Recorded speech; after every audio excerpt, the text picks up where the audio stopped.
anything that Miles has in his hand here that can actually deal with this? He's got Sphere Mode. He's got, oh my, oh no.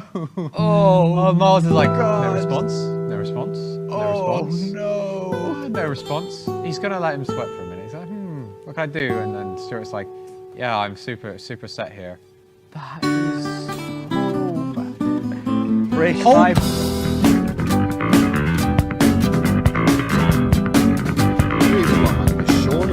Round 3 of our Christmas charity event here at AGO. Today we are going to be continuing on into round 3 with Chris from round 2, who was playing Strikers, and he is now going to go against Miles Sage on the left here, who is playing Salamangreat. Miles Sage is an incredibly experienced player. He is the 2018 UK National Champion in the traditional format, with that video which you saw at the beginning there being from his final round against Frog FTK. But Miles has many other accolades under his belt as well. He in 2014 took Noble Knights to a top 8 finish and was considered once the best Noble Knight player in the world. Also, he's piloted other decks such as Cosmos, Satella Knights, and recently, earlier in this year, he got top 64 at the European Championships with Sky Strikers. So the man really knows what he's doing and is very, very familiar with both players' decks here in this match up. Since Widowmaker got limited to 1, he has decided to switch decks from Strikers to Salamangreat. And this should be a really interesting match because both players are very experienced against one another. They've played against each other several times. And while Chris, I have to make a small correction from my yesterday video. Chris corrected me. He is not as experienced as I made him out to be. In fact, Chris apparently has only been playing really for just about a year, I would say. He apparently started out our locals with Blue Eyes, and I completely just blanked out. I do not remember him playing Chaos Max Blue Eyes at all. I just feel like he just always seemed like such a professional player, and that's probably because he's a Dota 2 player and his experience from playing Dota 2 in teams has just carried on from one game until the other.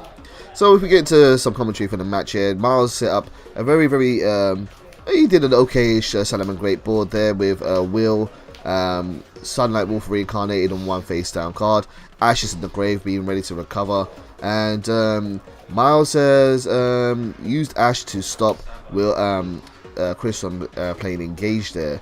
I always never really quite know what to use Ash for against Striker players. I've always gone on the impression that you should use it against Shizuku more so than the Engage, but Miles is definitely a more experienced player than I did. And by ashing that Engage, he really stopped Chris from making any proper plays this turn, except for setting 4 and passing. It's not the ideal setup a Striker player wants. A Striker player really wants to have something like Ray Engrave with a Link Monster so they can continuously float and recur resources.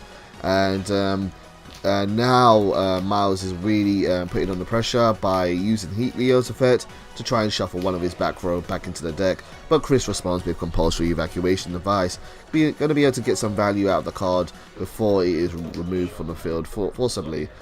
Compulse has been started to be used in Striker decks with the loss of Widow Anchor as a chainable, reactable targeted effect, and I think it's alright. I think it's a decent card. I don't know how long people will be choosing to stick with something like Compulse, but it seems to be working out nicely here for him.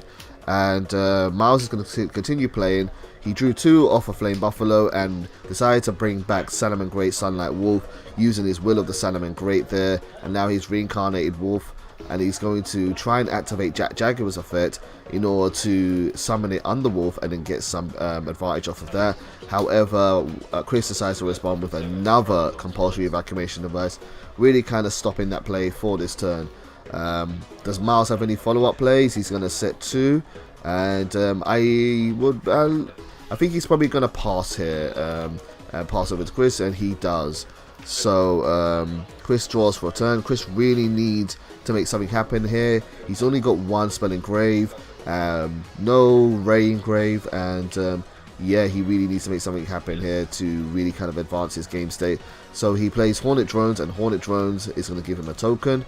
This will allow him, if Miles does not stop him, to get into at least a Striker Link 1, and I'm going to assume right now he's going to probably go for something like Hayate and then dump a card into the graveyard so that he can build up his graveyard resources. He's either A, going to choose to put Ray into grave so he can play defensively and at least have Ray to float around with, or he's going to put a spell into the grave so he gets 3 spells and either try to choose to recur it with something like Kagari, or he's going to just dump it in the grave, let it be free, and then probably play and engage if that's what the last card in his hand is.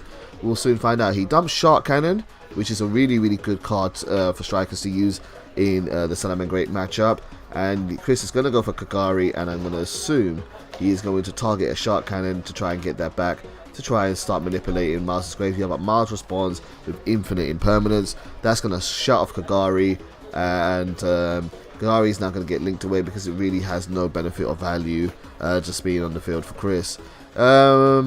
Still, this is a bit of a rough play for Chris. He has no Ray in grave, and Shizuku normally marks the end of a striker player's turn. Let's see if he has any follow-up plays. He tries to use Shizuku's event, but of course Miles has the Ash, which he managed to recur in the last turn, and that's going to turn off Shizuku, so he is not going to be able to get his search. So Miles now draws for turn and normal summons Lady Debug, which will allow him to add a level 4 or lower Cybus monster from his deck to his hand.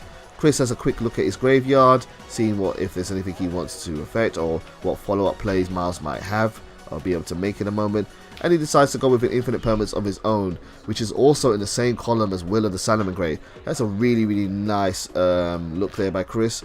He was able to not only get the value of the Lady Debug being negated, but also Miles is not going to be able to use Will this turn, so Miles just chooses to link off his Lady Debug into a Salamangreat Baylynx. And now he's going to use Jack Jaguar to shuffle back in a Baylynx, recycle it for later, and summon it to the field. Miles will be able to at least get to a Link 2 if he chooses to, or he can go for a different play if he can get another monster on board. And he's going to go for another Link 2, and that's going to be Sunlight Wolf. The question is, can he get any further benefit out of Sunlight Wolf? He's going to reincarnate it, and he's going to be able to try now to get back a Salamangreat card from his graveyard and add it to his hand. I do not know if he has any in his grave right now.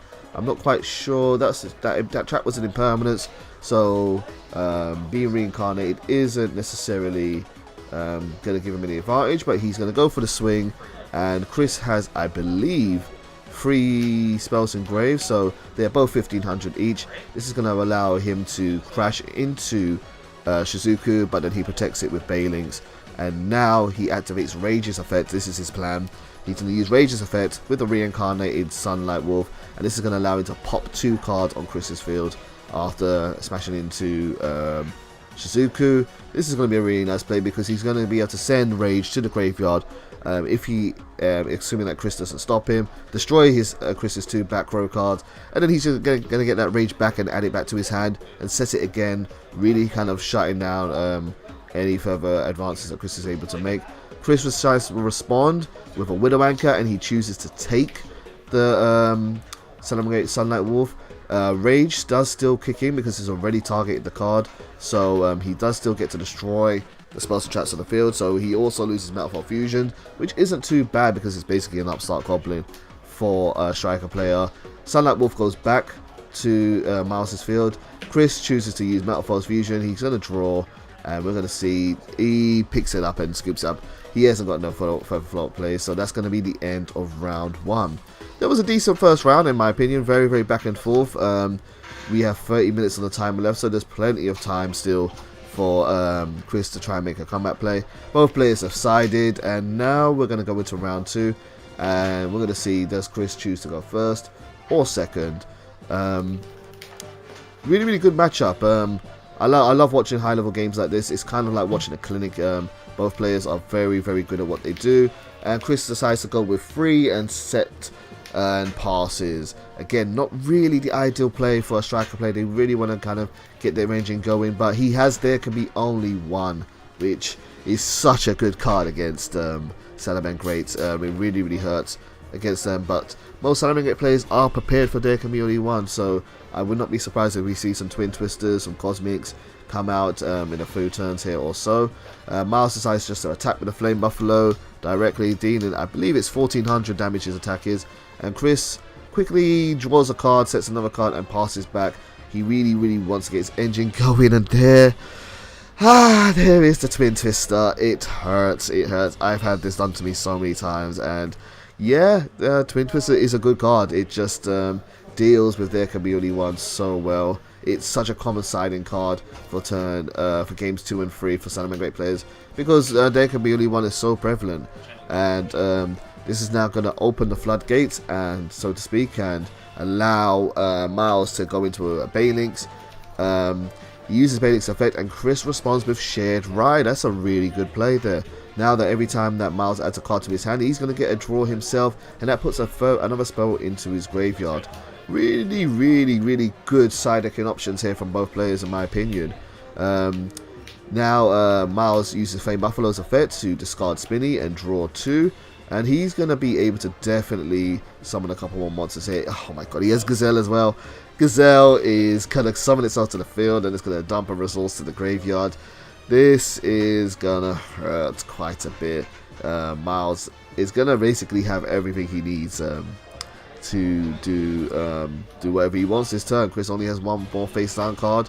If it is another well, it's definitely not There Can Be Only One again. He would have stopped that to shut down, stop Gazelle from coming to the field. So we know it's not There Can Be Only One. It's maybe an Impermanence or Compulse. Who knows? Really, it could be a Widow Anchor even. But I don't think it's going to be a card which is going to be able to stop really Miles making a big play here. You can see in Miles' deck there, he also has the Cosmics and the Twin Twisters just to deal with these back row threats and say, nah, I don't want to deal with that. And there comes the Cosmic. It just banishes it away. There it goes. I think that was a Metamorphose Fusion, so it was a bluff. So this is really, this is going to be rough. If Chris does survive this turn, he's going to really have to get something out of the, just hope that he gets something really good, like Engage, and maybe 4 engages, who knows. But Miles is just gonna do what he wants now. He's gonna summon, he made Mirage Salio, he summons off Jaguar, gonna go into Sunlight Wolf. I think we're gonna probably see, well, actually I don't know what we're gonna see next. We could just see a bunch of monsters come onto field. I actually don't know what the ideal board to end on here would be. Maybe, I don't think he would use Heatleo, because that would be kind of a waste of his shuffle effect. But and you probably can get more value out of just by keeping Jaguar for his 1800 attack and the Sunlight Wolf. At the moment we have just, I think this is what, 5,400 damage in total. Now he uses Falco effect to summon itself back, returning Jaguar back to hand, and he's gonna play Will. This is game. This is game. Yeah, so, oh man, this is yeah, that's game. That's game. Really good game between both players there. Very, very, very high level play there, and yeah, it was just the Doctor was in. He did what he had to do, and he just took apart Chris's strikers. So well done to Miles, and Miles is going to go on to round 4. And we're going to have a fun game for you guys to watch next. And that'll be a little bit different from something meta, to show a bit of the variety we have at our locals here. But thank you both players for letting us record this and enjoying that match there. And thank you guys for watching this video. I will see you soon. Take care.